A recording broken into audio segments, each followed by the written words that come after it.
Hello learners, how are you? This is Shekhar in front of you. Today I have come with an important lesson of pronunciation. आज मैं आपके सामने आया हूँ pronunciation उच्चारण को लेकर एक खास टिप लेकर, एक खास लेसन लेकर।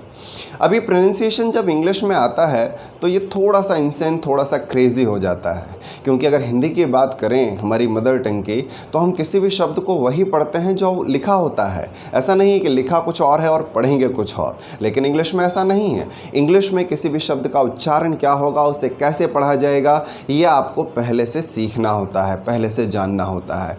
या तो आप किसी डिक्शनरी के थ्रू इसे पता कर सकते हैं, या ऑनलाइन पता कर सकते हैं, या फिर कोई टीचर, कोई जानने वाला आपको बता दे कि इस शब्द का ये उच्चारण होगा। चलिए एक उदाहरण देखते हैं। पहला शब्द जो हम लेंगे मामले को समझने के लिए वो है LIVE। इसका क्या प्रोनाउंसिएशन होगा, इसको क्या पढ़ेंगे हम, लिव पढ़ेंगे या लाइव पढ़ेंगे? दोनों ही केस में ये सही है। इसको हम लिव भी पढ़ सकते हैं और लाइव भी पढ़ सकते हैं, लेकिन क्या दोनों केस में इसका मीनिंग भी सेम है? Of course not. जब हम इसको लिव पढ़ते हैं तो इसका मतलब होता है रहना। As you can say that I live in a city, मैं एक शहर में रहता हूँ। लेकिन अगर हम इसको लाइव पढ़ रहे हैं तब इसका प्रोनाउंसिएशन अलग हो जाएगा। लाइव का मतलब होता है जिंदा, जीवंत या फिर सीधा, जिसे लाइव टेलीकास्ट होता है, सीधा प्रसारण, जिसे जीवंत प्रसारण भी कह सकते हैं। अगर एग्जाम्पल की बात करें तो हम कह सकते हैं I saw a live telecast of the match, मैंने मैच का सीधा प्रसारण देखा। तो लाइव का मतलब क्या था, सीधा या जीवंत।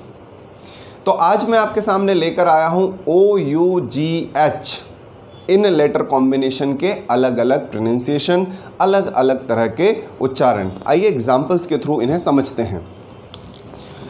OUGH, अगर हमें ये बताना हो कि इसको हम क्या प्रोनाउंस करेंगे, क्या उच्चारण करेंगे, तो इसके अलग अलग सिचुएशन में अलग अलग प्रोनाउंसिएशन होंगे, अलग अलग उच्चारण होंगे।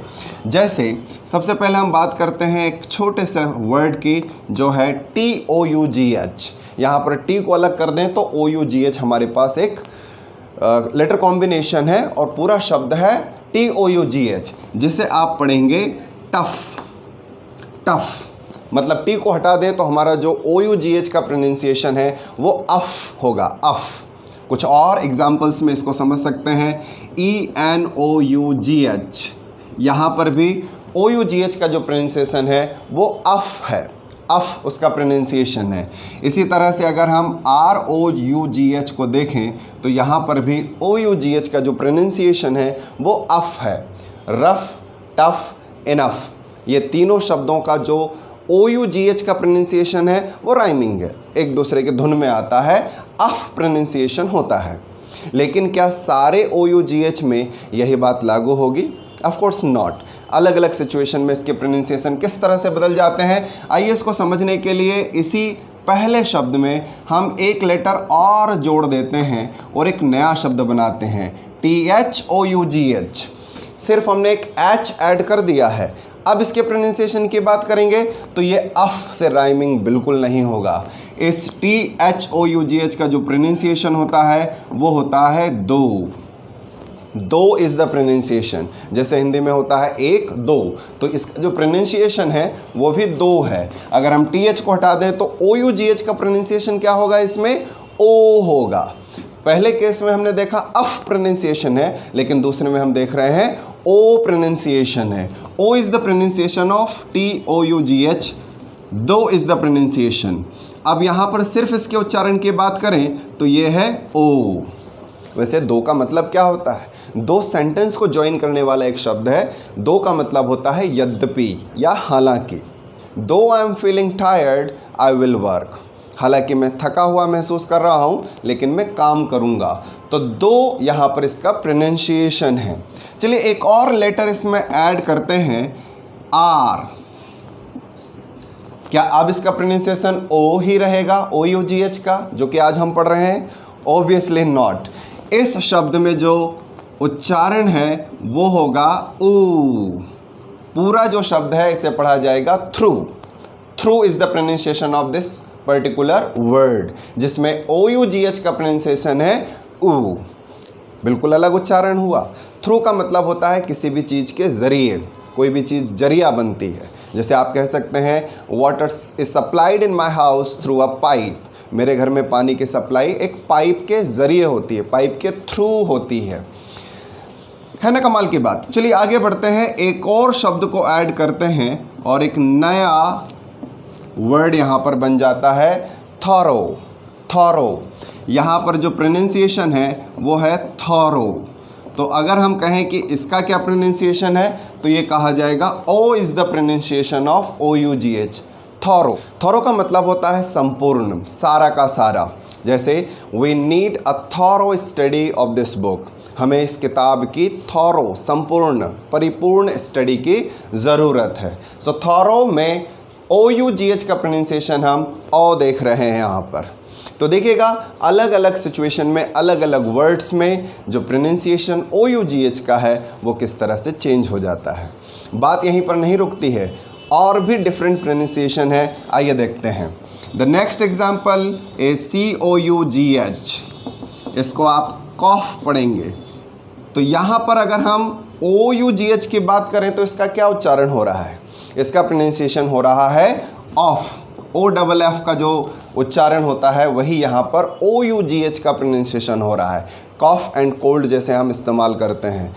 एग्जाम्पल की बात करें तो हम कह सकते हैं he is having cough and cold, उसे सर्दी और खांसी हो रही है। तो कॉफ का मतलब होता है यहाँ पर सर्दी या खांसी। Of is the pronunciation of OUGH। Body से रिलेटेड एक और शब्द हम यहाँ पर देखेंगे HICCOUGH।